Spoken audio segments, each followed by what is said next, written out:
तो मूवी की शुरुआत में हमें एक यूनिवर्सिटी के बारे में बताया जाता है जिसको 1966 में एक ऐसे जगह पर बना दिया गया था जहां पर स्पिरिट वर्ल्ड साथ ही साथ इंसानी दुनिया कनेक्ट होती थी। और जब वहां की आर्किटेक्ट को उस जगह की पेमेंट नहीं मिली तो उसने यूनिवर्सिटी को बागोर डिजाइन, जो कि बहुत ही ऑस्पिशियस होता है, उसकी जगह उसने इन्वर्टेड डिजाइन बना दिया, जिससे हमेशा के लिए वहां पर इंसान और स्पिरिट वर्ल्ड आपस में कनेक्ट हो गए। वहां पर आत्माएं कैद हो गई और तो और उसने खुद ही अपने लवर को मारकर यूनिवर्सिटी के अंदर खुद को खत्म कर लिया। तब से माना जाता है कि स्पिरिट वर्ल्ड की आत्माएं और साथ ही साथ उस आर्किटेक्ट की आत्मा यूनिवर्सिटी के अंदर ही घूम रही है। खैर, अब यहाँ से मूवी 2016 में आती है जहाँ पर हम काय नाम के एक स्टूडेंट को देख पाते हैं जो कि कैमरा लेकर यूनिवर्सिटी की हर जगह की रिकॉर्डिंग कर रहा था। और अब जब वो अपने दोस्तों के पास पहुँचता है तो वहाँ पर उन लोगों की बातों से हम ये जान पाते हैं कि असल में ये लोग यूनिवर्सिटी की भूतिया कहानियों के ऊपर एक हॉरर गेम बना रहे थे। और अब उन्हीं चीजों को सही से एक्सपीरियंस करने के लिए, टेस्ट करने के लिए काय आज रात यूनिवर्सिटी के अंदर ही रुक जाता है, जहाँ पर वो एक लालटेन की मदद से ब्लड रिचुअल करता है। उसने इस लालटेन को ब्लड लालटेन बना दिया था, यानी कि ब्लड लैंप, क्योंकि ये लैंप असल में स्पिरिट वर्ल्ड के अंदर उसको सही रास्ता दिखाता।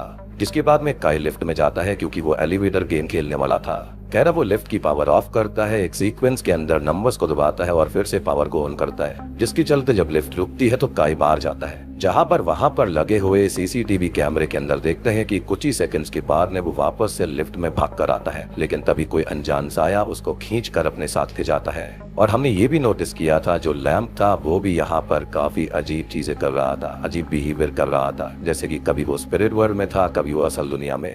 अब यहाँ से मूवी शिफ्ट होती है 2019 में, जहाँ पर हम टिंग नाम की एक लड़की को देखते हैं जो कि काय की बहन थी। और उस दिन के बाद से काय कोमा में चला गया था। अब टिंग उसी यूनिवर्सिटी के अंदर पहुंचती है जहां पर हम काय के बाकी दोस्तों को देख पाते हैं जो कि आज भी उसी गेम के ऊपर काम कर रहे थे और टिंग अक्सर उनसे मिलने आया करती थी। अब वहां पर जिन नाम का दोस्त जो होता है वो टिंग से काय के बारे में पूछता है कि वो कैसा है। और यहाँ पर वो जानता था कि टिंग को हॉस्पिटल बिल्स पे करने में इशू आते हैं, इसलिए वो उसको पैसे देने की कोशिश करता है, जिसके लिए टिंग साफ इनकार कर देती है और हॉस्पिटल में जाकर अपने भाई और अपनी पुरानी वीडियोस देखने लगती है, जिससे हम जान पाते हैं कि काय टिंग को बहुत चाहता था। वो काफी ज्यादा गरीब घर से आए थे, इसलिए काय जल्दी से जल्दी गेम बनाने की कोशिश कर रहा था जिससे कि वो जल्दी से पैसे कमा पाए। अब टिंग वो वीडियो देख ही रही होती है कि तभी उसके पीछे एक फोटो टूट जाती है, जिसको उठाकर जब वो बैग में रहने लगती है तो उसके हाथ रिचुअल वाली डायरी और साथ ही साथ यूनिवर्सिटी का ब्लूप्रिंट लगता है। और वहाँ पर वो नोटिस करती है कि ये तो इन्वर्टेड डिजाइन में बना हुआ था, जिसको लेकर वो सीधा यूनिवर्सिटी चली जाती है क्योंकि आज उसके दोस्त यानी कि काय के दोस्त गेम की टेस्टिंग करने वाले थे। पर जैसे ही वो लिफ्ट में जाती है तभी उसके साथ कुछ अजीब होने लगता है। और अब वहीं पर जिन और सियोन को दिखाया जाता है जो कि यूनिवर्सिटी के लोगों को गेम के बारे में बता रहे थे, जिस गेम की मदद से प्लेयर 3 अर्बन लेजेंड्स को एक्सपीरियंस कर सकते थे, जिसके अंदर एक कपल की स्टोरी थी जिन्होंने अपने हाथ पर रेड थ्रेड बांधकर यूनिवर्सिटी के अंदर ही खुद को खत्म कर लिया था।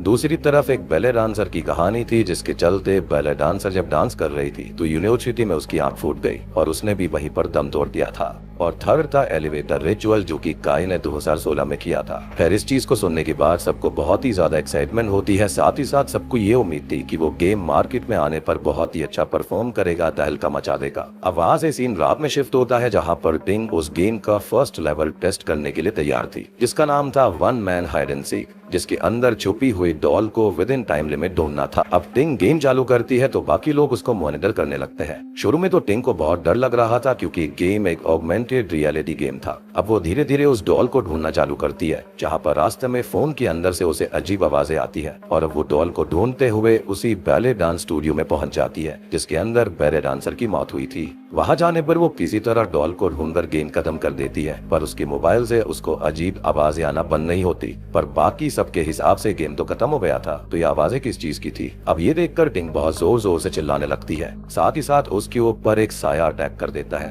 अब बाकी सबको समझ में नहीं आता कि आखिरकार टिंग चिल्ला क्यों रही है, पर फिर भी वो उसकी हेल्प करने के लिए पहले स्टूडियो में जाकर उसे शांत करवाते हैं। अब जब वो लोग वापस आने लगता है तब उनको गेट पर एक निशान मिलता है, जिसको देखकर टिंग काफी ज्यादा शॉक्ड हो जाती है और वो उस निशान की फोटो भी खींच लेती है। इतने में ही वहाँ पर स्कूल का गार्ड पहुंचकर उन लोगों को अजीब तरह से वहाँ से जाने के लिए बोलता है। उस गार्ड का नाम तेजुआन था, जिसको हमने मूवी के फर्स्ट पार्ट में देखा था। और अब वो यहाँ पर क्या कर रहा है, क्या सीन था यहाँ पर, इसके बारे में हमें आगे जानने को मिलेगा। खैर अभी के टाइम पर टिंग और बाकी सब वहां से चले तो जाते हैं, लेकिन किसी को भी समझ में नहीं आता कि डे ने उनसे इस तरह से बात क्यों करी। खैर अब टिंग जब हॉस्पिटल में होती है तो लैपटॉप से उसको ये पता चलता है कि कभी कभार कुछ आत्माएं दूसरी दुनिया में फंस जाती है और उनका जो शरीर होता है वो असल दुनिया में जिंदा रहता है, पर उनकी आत्मा उनके शरीर में नहीं रहती। और अब ये सब पढ़ते हुए टिंग उन साइंस के बारे में याद कर रही थी, जहाँ से सीन पास्ट में जाता है, जहाँ पर हम ये नोटिस करते हैं कि काय अक्सर टिंग को उन्हीं साइंस की हेल्प से मुसीबत के बारे में बताया करता था,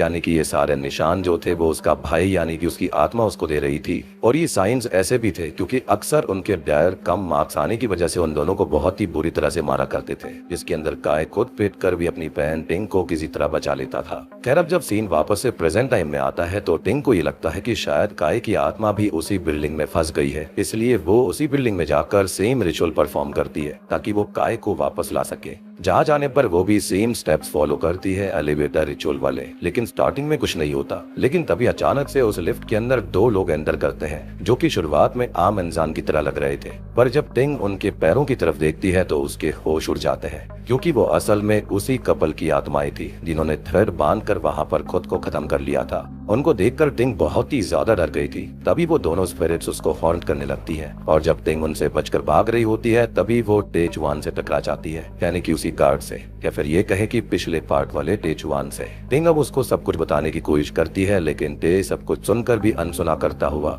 टिंग को यूनिवर्सिटी से निकाल देता है। और तब टिंग ये समझ जाती है कि असल में उसे वहाँ आत्माओं से दूर रहने के लिए काय के पास जो लैम्प था वो हासिल करना पड़ेगा, अदरवाइज उसकी जान को खतरा है। और यही काय उसको समझाने की कोशिश कर रहा था, यानी कि उसकी आत्मा। खैर अब अगले दिन हम टे को देख पाते हैं जिसने की बाहर से खाना ऑर्डर किया था, लेकिन वो पार्सल लेने के लिए बाहर जाने में बहुत डर रहा था। लेकिन थोड़ी सी हिम्मत करते हुए जब वो भागकर बाहर जाता है और अंदर वापस आने की कोशिश करने लगता है कि तभी उसको वही ब्रिज वाली लड़की की आत्मा हॉन्ट करने लगती है, जिसको हमने लास्ट पार्ट में लिखा था। और वो आत्मा 2016 से ही उसके पीछे पड़ी हुई थी। टे की ये हरकतें टिंग ने भी देख ली थी और तब वो टे के लिए खाना लेकर उसके रूम में जाती है, जो कि यूनिवर्सिटी के अंदर ही था। और ऐसा इसलिए क्योंकि कोई भी आत्मा उस बिल्डिंग से ना तो बाहर जा सकती थी ना ही अंदर आ सकती थी। तब टिंग उसको लैम्प के बारे में बताती है और वो टे से उस लैम्प को ढूंढ कर लाने के लिए कह देती है, जिस पर टे कुछ ही समय में वो लालटेन लाकर टिंग को दे भी देता है। अब जब टिंग उस लैम्प को देख रही थी तब टे को उसके अंदर उसकी पुरानी दोस्त नजर आने लगती है, जो कि ब्रिज पर रिचुअल के दौरान टे की गलती की वजह से मारी गई थी, और मेरे ख्याल से उसका नाम हसीन चियाओ था।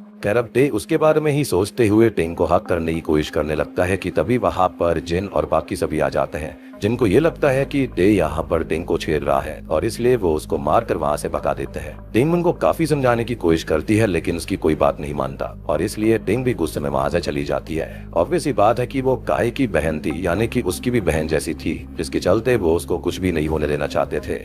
अब रात में हम वापस से टेचुआन को देख पाते हैं, जो कि अपनी दोस्त के बारे में ही सोच रहा था कि तभी उसको कोई हॉन्ट करने लगता है, जिससे टे डरता हुआ भागकर बाहर चला जाता है। पर बाद में हम जान पाते हैं कि असल में ये तो जिन और उसके दोस्त ही थे, जो कि टिंग के साथ की गई हरकत का बदला लेने उससे आए थे। लेकिन जब वो टिंग को ये बातें बताने के लिए वहाँ पर बुलाते हैं तो वो उल्टा उनके ऊपर ही गुस्सा करती है और टे के पास उससे माफी मांगने जाने लगती है। अब हम टी को देख पाते हैं, जो कि भागते हुए गिर पड़ता है और उसको उसी ब्रिज के विजन सारे लगता है जहाँ पर 2016 में ब्रिज कर्स वाली स्पिरिट उसके दोस्तों को मार रही थी, और टे ने अपनी जान बचाने के बदले में उस स्पिरिट से हर 4 साल बाद 5 लोगों को उसी तरह से मारने का वादा करा था। इनफैक्ट आखिरी पार्ट में हमने नोटिस भी किया था कि वो ऐसा कर भी रहा था। और तभी हम उसके स्ट्रगल को देख पाते हैं कि कैसे 2016, 17, 18 और अभी 19 के अंदर भी वो स्पिरिट उसको बहुत हॉन्ट कर रही थी, परेशान कर रही थी। और टे उससे बहुत ही ज्यादा परेशान है, क्योंकि वो अंदर से किसी को भी मारना नहीं चाहता। वो काफी अच्छा है, लेकिन उसे मजबूरी में ऐसा करना पड़ रहा था। और मेरे ख्याल से वो इस कॉलेज के अंदर भी इसलिए था ताकि कोई भी बाहर की स्पिरिट अंदर ना आ पाए,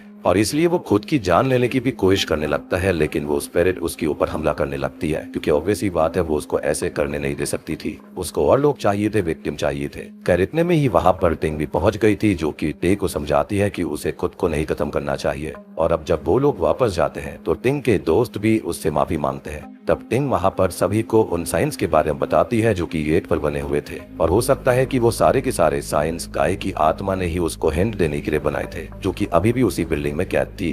खैर पहले तो इस बात पर कोई विश्वास नहीं करता क्योंकि किसी को भी आत्माओं पर विश्वास नहीं था। वो खाली इन सभी को अर्बन लेजेंड माना करते थे। लेकिन टिंग सबको उनका ही बनाया हुआ गेम खेलने को कहती है क्योंकि अगर कोई आत्मा सच में होगी तो वो शायद अभी भी उनके गेम खेलते टाइम उन्हें हॉर्न करने की कोशिश करेगी। इस पर सब मानकर लाइब्रेरी के अंदर पहुंच जाते हैं जहाँ पर अब वो लोग 4 कॉर्नर गेम खेलना शुरू करते हैं जिसके अंदर 4 लोगों को पार्टिसिपेट करना था और रूम के अंदर लाइट्स ऑफ करके रूम के चारों कोनों पर जाकर बारी बारी से लालटेन को एक दूसरे को पास करना था। अब होंग और ली बाकी सबको मॉनिटर कर रहे होते हैं और टे, मा, टिंग और जिन गेम खेलना चालू कर देते हैं। शुरू के 3 लैब्स में तो कुछ भी नहीं होता लेकिन चौथे लैब के दौरान रूम के अंदर काफी डरावनी चीजें घटना चालू हो जाती हैं और ली भी टिंग के पीछे एक अनजान एंटिटी को नोटिस करती है और अब उनका एक प्लेयर माँ भी गायब हो गया था जिसको देखकर सब उसको ढूंढने लगते हैं। पर उतने में ही वहाँ पर आर्किटेक्ट की आत्मा आती है जो कि एक एक करके सबके ऊपर हमला करना चालू कर देती है। वही मॉनिटरिंग रूम के अंदर भी हम ये देख पाते हैं कि वहाँ पर भी कुछ आत्माएं आकर ली और होंग के ऊपर हमला कर देती है। वहीं दूसरी तरफ लाइब्रेरी के अंदर हम ये देखते हैं कि टिंग और टे अभी भी भागने की कोशिश कर रहे थे लेकिन तभी टिंग माँ को नोटिस करती है जो कि एक आत्मा को टिंग समझकर उसको संभालने की कोशिश कर रहा था। पर जब वो आत्मा अपने असली रूप में आती है तो वो सबके ऊपर हमला कर देती है जिसके बाद वो माँ और सियोन को घायल करती हुई खुद टिंग के ऊपर अटैक करके उसे पदस करने की कोशिश करने लगती है जिसको देखकर टे बहुत ही ज्यादा डर गया था और अब वो वहाँ से भागने की कोशिश करने लगता है। लेकिन तभी उसको वो पल याद आता है जब उसके दोस्त भी उससे ऐसे ही मदद मांग रहे थे और वो भाग गया था। अब ये चीज आने के बाद में टे उस लालटेन को उठाता हुआ उस आत्मा के ऊपर फेंकने लगता है पर तभी कोई इनविजिबल एंटिटी उसका हाथ पकड़ लेती है। उसके बावजूद भी टे इस बार हार नहीं मानता और उस लैंप को आर्किटेक्ट की आत्मा के ऊपर फेंक कर उसे वहाँ से भगा देता है। लेकिन इस चक्कर में वो लैंप टूट गया था और अब हॉस्पिटल के अंदर भी काय की हालत खराब होने लगती है। अब आगे काय के बाकी दोस्तों की हालत खराब होने की वजह से उन्हें भी हॉस्पिटल में एडमिट करवा दिया जाता है। अब जब टिंग को ये सब पता चलता है कि काय को अचानक से स्ट्रोक्स आ रहे हैं और उसकी हालत बहुत ज्यादा सीरियस है तो वो वापस से डे के पास जाती है यानी कि उनको लैंप को नहीं तोड़ना चाहिए था। कहीं ना कहीं उसकी स्पिरिट उससे कनेक्टेड थी यानी कि काय की। सबसे बड़ी बात कि काय की आत्मा अभी भी उसी बिल्डिंग के अंदर फंसी हुई है यानी कि काय अब भी बच सकता था। अब उनके पास बस एक ही रास्ता था कि वो आत्माओं की दुनिया में जाकर उस लैंप की रोशनी की मदद से काय की आत्मा को वापस से इंसानी दुनिया में लाए ताकि वो सही हो पाएगा यानी कि वो अपने शरीर में जा पाए। पहले तो टे जुआन इस पर नहीं मानता पर जब टिंग बहुत ज्यादा रोने लगती है तो टे उसकी बात मान जाता है और उसके साथ एलिवेटर रिचुअल परफॉर्म करके आत्माओं की दुनिया में चला जाता है जो कि असल में इन्वर्टेड डिजाइन होने की वजह से ही नॉर्मल दुनिया लग रही थी। जहाँ जाने के बाद वो लोग काय की आत्मा को ढूंढने लगते हैं पर वहाँ जाने पर काफी सारी आत्माएं उनके ऊपर बैक टू बैक हमला करने लगती हैं जिनसे बचने के लिए वो एक बाथरूम में चले जाते हैं जहाँ पर वो लोग छुपे हुए थे कि तभी वहाँ पर टिंग आ जाती है जो कि बहुत ही शॉकिंग था। आपको समझ में नहीं आ रहा होगा लेकिन थोड़ी देर में आप समझ जाओगे कि ये क्या है। यहाँ पर हम नोटिस करते हैं कि ये वही पल है जहाँ पर टिंग फर्स्ट राउंड को क्लियर करने की कोशिश कर रही थी जब ये लोग 4 कॉर्नर गेम खेल रहे थे लेकिन टिंग इनको नहीं देख पा रही थी क्योंकि इनकी आत्माएं इस दुनिया में जाती है ना कि बॉडी। तो जब भी ये लोग एलिवेटर रिचुअल वाला गेम करते हैं उनकी बॉडीज जो होती है ना वो वहीं पर रहती है लिफ्ट के अंदर और उनकी आत्माएं जो होती है वो ट्रांसफर होती है इस दूसरी दुनिया के अंदर जहाँ पर बाकी आत्माएं कैद हो रखी है। या फिर अगर आपने इंसीडियस मूवी देखी होगी तो आप उससे समझ गए होंगे कि बेसिकली ये लोग पास्ट में आ चुके हैं और यहीं पर इन्हें किसी तरह से काय को बचाने का रास्ता मिलेगा। अब वो लोग बाकी आत्माओं से बचते हुए किसी तरह टे के रूम में पहुंच जाते हैं जहां पर उनको काय की आत्मा भी मिल जाती है पर उसकी हालत बहुत ही ज्यादा खराब थी, उसकी एनर्जी कम होती जा रही थी। साथ ही साथ वहां पर तभी कुछ आत्माएं काय की आत्मा के ऊपर भी हमला करती है। बेसिकली वो उसकी एनर्जी को कंज्यूम कर रही थी। वो सेंस कर सकती थी कि आत्मा जो है वो फिलहाल जिंदा है यानी कि असल दुनिया में इसकी बॉडी अभी भी जिंदा है।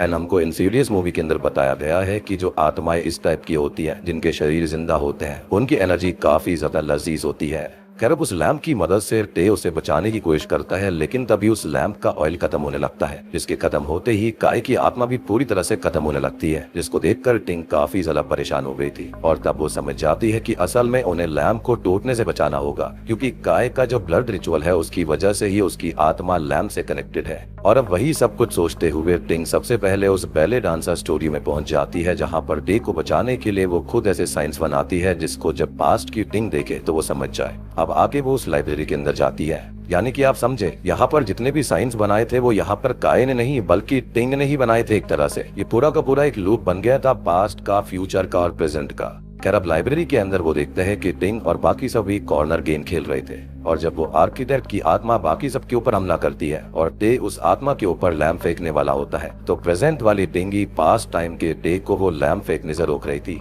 आपको याद हुआ कि जो टे का हाथ था वो अपने आप ही हवा में रुक गया था, तो वो टिंगी थी जो कि उसको रोक रही थी। लेकिन टे इस बार भी लैम्प फेंक देता है, पर इस बार जो दूसरी दुनिया के अंदर टे की आत्मा होती है वो उस लैम्प को जमीन पर गिरने से बचा लेती है, जिससे कि वो नहीं टूटता। पर उस टाइम तक आर्किटेक्ट की आत्मा टिंग के पीछे लग चुकी थी, जो कि भागती हुई स्टेयर्स पर आ जाती है जहां पर वो आत्मा उसके ऊपर हमला कर रही थी कि तभी वहां पर काय की आत्मा आ जाती है, क्योंकि लैंप नहीं टूटा था, जिसके हाथ में वही लैंप था। और ऐसा इसलिए क्योंकि वो लैंप टूटा ही नहीं, तो ऑब्वियस सी बात है कि काय की आत्मा भी ठीक हो गई थी। और अब काय टिंग को और टे को बचाकर अपने साथ लिफ्ट में लेकर चला जाता है, पर उस आर्किटेक्ट की आत्मा ने वहां पर भी उनका पीछा नहीं छोड़ा था। यानी कि आर्किटेक्ट की आत्मा यहाँ पर मेन विलन मुझे लग रही है। और अब वहाँ पर टिंग को दूसरे डायमेंशन में कैद कर दिया जाता है और साथ ही साथ काय और टे के ऊपर हमला भी वो करने लगता है, जिससे कि काय की आत्मा बेहोश हो गई थी। पर अब सेम टाइम पर ही वहाँ पर वो वाला काय पहुंच जाता है जिसने अपने टाइम पर रिचुअल परफॉर्म करना शुरू किया था, और वो उस रात यूनिवर्सिटी के अंदर रुका था। जब वो वहाँ का सीन देखता है तो वो टिंग को बचाने के लिए काय की फंसी हुई आत्मा को होश में लाता है। साथ ही साथ वो अपना लैम्प वहीं पर छोड़कर दूसरी आत्माओं का शिकार बन जाता है।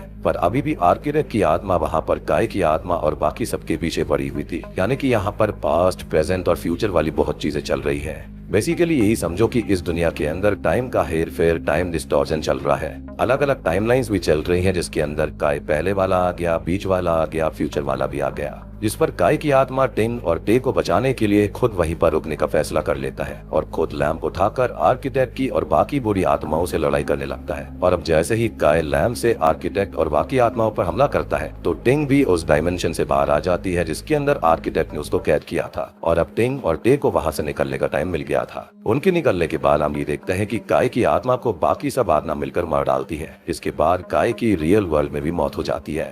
यानी कि कितना भी पास्ट, फ्यूचर और प्रेजेंट कर लो, काय की आत्मा तो वहीं पर थी और वो जुड़ी हुई थी अपने शरीर से। अब अल्टीमेटली जब काय की आत्मा खत्म हो गई तो यहाँ पर उसकी रियल वर्ल्ड में मौत हो गई। लेकिन बात ये थी कि उसने अपनी बहन को और टे को बचा लिया। फिर जब टिंग वापस पहुंचकर अपने भाई का फ्यूनरल अटेंड करती है तो वहाँ पर टे भी आता है, लेकिन टे को अभी भी वो ब्रिज कर्स वाली आत्मा हॉन्ट कर रही थी जिसके साथ उसने डील करी थी। और अब जब टे अपने घर में पहुंचता है तो बार बार उसको आत्मा याद दिलाती रहती है कि उसको 29 फेब को 5 लोगों को मारना होगा, जिससे टे बहुत इरिटेट हो जाता है। जैसे कि मैंने आपको लास्ट पार्ट में बताया था कि हर लीप ईयर को ऐसा उसे करना होगा, यानी कि हर 4 साल बाद। और अभी 2019 का एंड चल रहा था।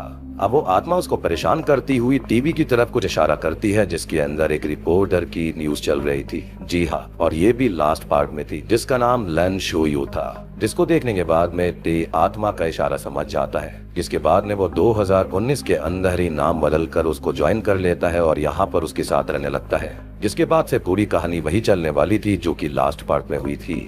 लेकिन हम जानते हैं कि अंत में वो इस कर्ज को खत्म करने के लिए निकल पड़ा था। और पिछले पार्ट में हमने ये भी देखा था कि एंडिंग में लेन शू यू जिंदा थी और वहाँ पर कोई और नहीं बल्कि टे चुआन ही आता है, जो कि शायद से उसको ये कह रहा था कि उन्हें ये सब रोकना पड़ेगा। और अब इसके बाद एक और पार्ट आना चाहिए जिसके अंदर आगे क्या होगा और ब्रिज कर्स रिचुअल कैसे खत्म होगा वो हमको पता चलेगा। इसी के साथ में ये मूवी यहीं पर खत्म हो जाती है। तो दोस्तों, ये थी द ब्रिज कर्स रिचुअल की कहानी। उम्मीद करता हूँ कि आपको पसंद आई होगी।